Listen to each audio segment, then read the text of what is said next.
салому дуруди бепоён ба кулли мухлисони барномаи дар шабакаҳои иҷтимоӣ. Фирдавси Хурсанд тоб хабарҳои варзиширо бароятон мехонад. оғоз мекунем. бозиҳои дишабинаи марҳилаи гурӯҳии Лигаи чемпионҳо низ хотима ёфтанд ва ба қавли ҳақ ба ҳақдор расид. як су Барселона аз Бенфика торумор шуд, сӯи дигар ғолиби он сола Челси аз Ювентус шикаст хӯрд. дар Англия одамони рақами яки футбол боз зур будани худро исбот карданд ва дар Олмон футболбозон чӣ хеле барояшон маъқул буд, ҳамон хел гол заданд. бозии Бавария бо Динамои Киевро тамошо кардед? дастаи украинӣ мисле ки барои гол хӯрдан ба Олмон рафта бошад. 5-0, 8-2 ва ба ин монанд натиҷаҳо ҳисобе аст ки Бавария солҳои охир ба дарвозаи дастаҳои суст мезанад. Роберт Левандовски 2 гол зад, Гнабри 1 гол, Лерой Сане 1 гол ва Эрик Шупо-Мотинг низ 1 голи дигар зад. аз ҷониби дастаи украинӣ ҳатто як фурсати ба гол наздик ҳам набуд. ин бад нест, чун Динамо куҷову Бавария куҷо. сармураббии аз футболбозонаш ҷавони Бавария Юлиан Нагелсман баъдан гуфт ки мо бо дилхоҳ таъми голзанӣ гол задем. ҳатто баъди голи панҷум боз мехостем гол занем, вале мутаассифона нашуд. мутаассифона бача баъзе дастаҳо имшаб дар ҳаққи як гол ба дарвозаи Бенфика сӯхтанд.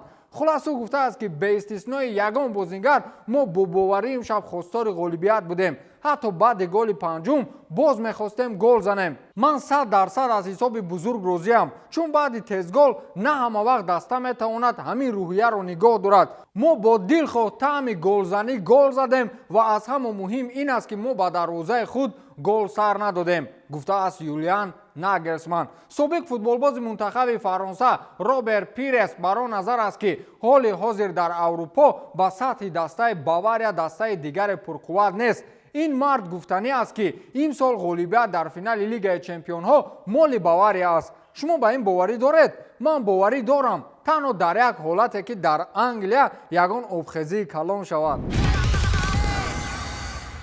мо дирӯз дар мавриди зери пойҳои девори сунъӣ ё худ дифоии дастаи ПСЖ ба қавли дароз кашиданҳои Месси ҳарф зада будем ва воқеан дирӯз ин мавзӯъ як мавзӯи сода ва оддие буд ки дилхоҳ футболбоз метавонад барои ба дарвозааш гол нашудан он ҷо хоб рафта бошад.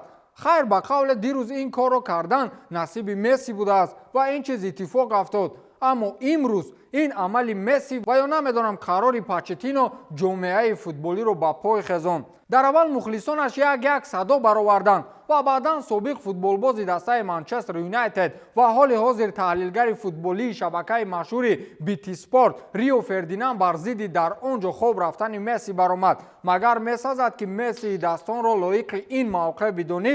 ӯ гуфтааст ки вақте Маурисио Почетино дар вақти тамрин ин вазифаро ба ӯ водор кард, бояд касе аз футболбозон он ҷо дахолат мекард ва мегуфт ки не ба Месси чунин амалро раво набинед, мумкин нест, ин ноэҳтиромӣ нисбати нобиғаи футбол аст. ман ҳеҷ гоҳ ба ин кор даст намедиҳам. агар ман дар ин даста мебудам, мегуфтам ки Месси бархез аз он ҷо, ман ба ҷои ту хоб меравам. ман иҷозат намедодам ки Месси он ҷо хоб равад. ман бовар кунед ба ин ҳолат нигоҳ карда натавонистам. ин кор барои Месси набуд, гуфтааст Рио Фердинанд. манам ба андешаи Рио Фердинанд розиам дӯстон. бигзор Неймару, Мбаппеу, Икардиву ким кадом як Маркиньозу Почетино он ҷо хоб бошанд, на худ Месси.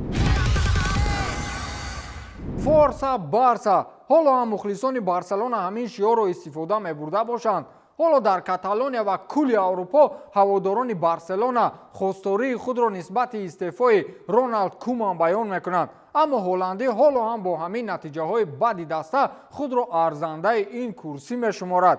намедонам барои чӣ дар чунин сатҳ қарор доштани дастаро раҳбарияти бошгоҳ қабул доранд ва дар ҳар нишастҳои матбуотӣ аз он мегӯянд ки мо тарафдори Куман ҳастем.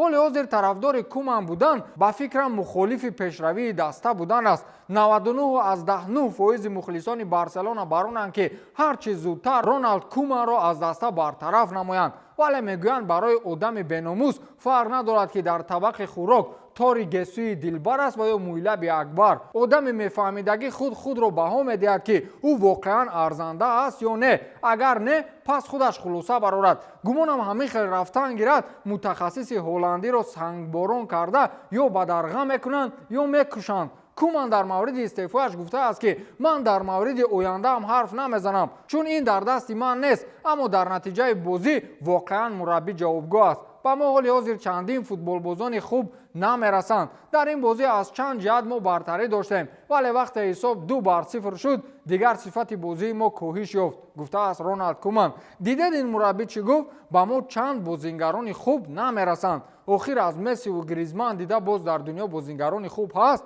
عجیب این است که بازیگران دسته خودشون نسبت کومن چه اندیشه داشته باشند، بیچاره ها را گمانم دیکتاتورهای باشگاه زبونشون را بستند و در حال انتقاد کم کردن معاش و از دسته راندن تهدیدشون میکند. بوسکتس گفته است که تغییر کرسی سرمربیگی ساده ترین کار است، اما اینجا جوابگری بر ذمه فوتبال بازان نیز هست. ما حالا تحت فشار قرار داریم. با 0 خال ما در جدول از همه موقع اخیر را اختیار کرده ایم و از آن که درباره استعفای مربی حرف زنیم باید در مورد پیشروی و بازی‌های دسته فکر کنیم، گفته است سرخیو بوسکتس. مسئله دیگری که حالا در کاتالونیا محاکمه می شود این هلندی کنونی دسته است که کومن با قول همشهری‌های خودش را در هیئت بیشتر می آورد. یکی از هلندی‌هایی که در این دسته فعالیت می‌برد این فرانکی دیونگ است که از او نیز در مورد استعفای کومن پرسیدند. او گفته است که من چیزی گفته نمیتوانم. این سوال با سراغه من باید نباشد. مشکلی را استعفای مربی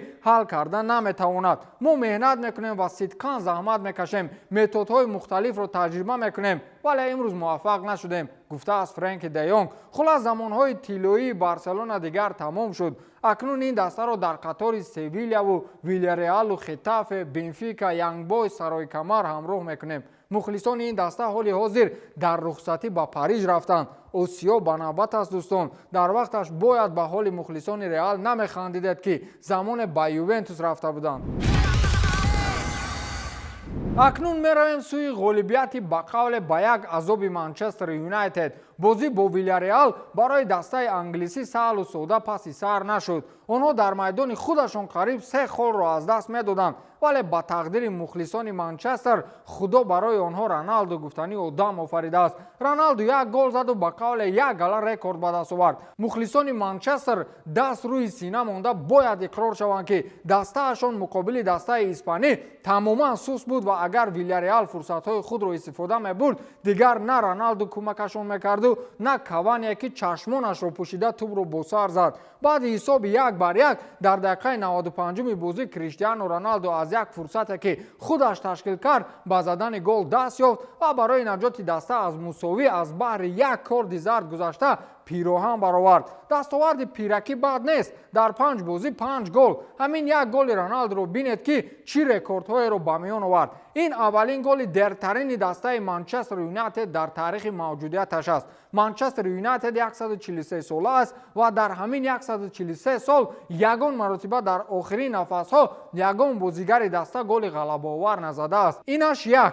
برای رونالدو این 41مین گل غلبه آور در تاریخ لیگ چمپیون ها می باشد که حالا با یگان بازیگر دنیایی چنین رکورد دست نداده است. بعد او همتاش لیونل مسی با 38 گل غلبه آور در لیگ چمپیون ها می ایستد. بازی آخرین با ویلیارئال برای رونالدو 178مین در لیگ چمپیون ها می باشد که با این او رکورد سابق همدسته خود ایکر کاسیلیاس را تکرار کرد. این 12مین گل رونالدو بعد دقیقه 90 در مسابقه لیگ چمپیون ها می باشد که بعد او لیونل مسی با 6 گل می ایستد. رکوردسمن با 136 گل، رکوردسمن از روی شماره بازی ها با 178 بازی، رکوردسمن از روی شماره گل ها در لیگ چمپیون ها با 17 گل، رکوردسمن از روی شماره گل ها در پلی آف با 67 گل. انا برای شما فرگی تایم، انا برای شما کریستیانو 15 میلیونه. با همین تمام، تا دیدار، خیر.